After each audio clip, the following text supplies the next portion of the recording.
Hey there everybody. So it is currently Sunday, April 29th, and it is the last day of Fashion Revolution Week, which is a week where companies and brands open the conversation about ethical fashion, meaning fashion's effects on the environment, on its workers and whatnot, and how you can, shop and clothe yourself in a way that actually can dignify others and preserve the planet.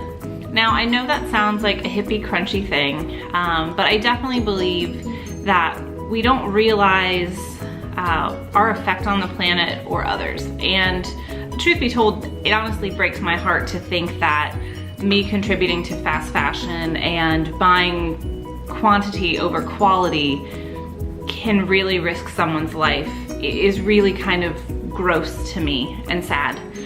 So it's something I'm trying to be more aware of, and I just wanted to chat about it.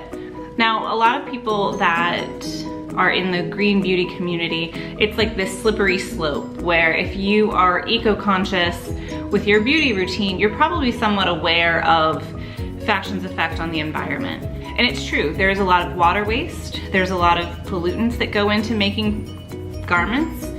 And I think what really breaks my heart are the conditions that many workers across the world have to work in. And it's something we don't think about here in the States because we see advertisements, we think about quick fixes, we shop for recreation versus trying to build clothes that will last, a lasting wardrobe. So we just don't think about it here, and I think it's important. So in an effort to support more ethical fashions and to just really be a conscious consumer, I have started really researching brands. I try to really know where the clothes are made, if it is a new garment, new to me garment. And in all honesty, if I need something, I've been shopping a lot secondhand. Now, this is really great because it's budget friendly. You're also not contributing to fast fashion, and you can still have plenty of trends. So my point is, I really don't think you're losing anything by shopping ethically when it comes to fashion. And I know many people think, oh, well, it's much more expensive. And you're right. Some ethical brands are very pricey compared to, others that would be more, high street or more affordable fast fashion brands. It's true. But if you slow down and really think about your purchasing and your needs, and you buy less but better quality items, you honestly balance out, if not save money in the end, and then you're also saving the planet and helping other humans. So I wouldn't necessarily worry about the finances of that.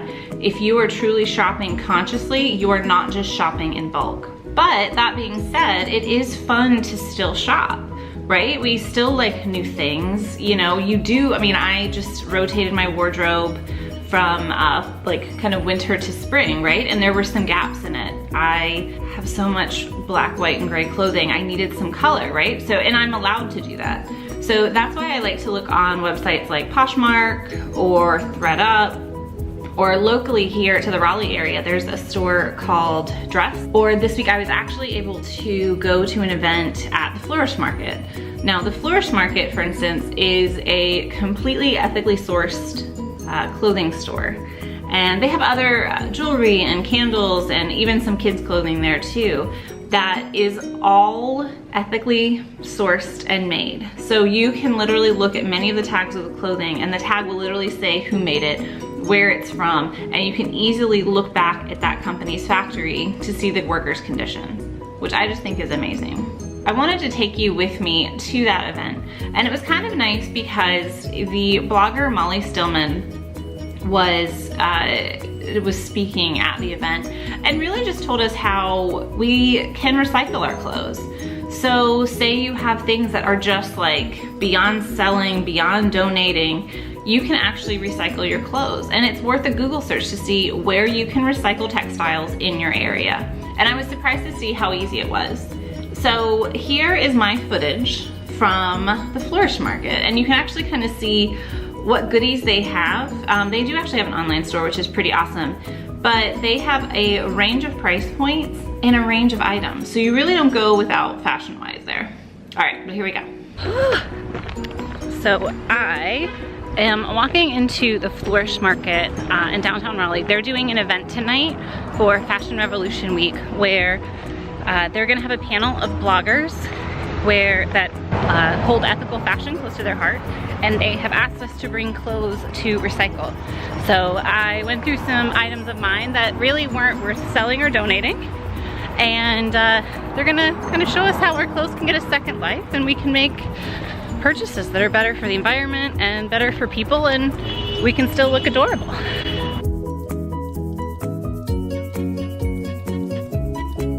That I didn't know much about, and so there's been a lack of access to good quality textile recycling places, but it's something that I actually, in the last year or so, I started contacting like just the town of Raleigh and city of Raleigh and city of Durham, just being like, hey, is this something that you guys, are going to take an interest in? I am really excited that I bugged them enough that they do now have a textile recycling bin in Durham. Nice. But we actually partnered with Simple Recycling, which is they started in Texas, and they just came to Raleigh like in the last month.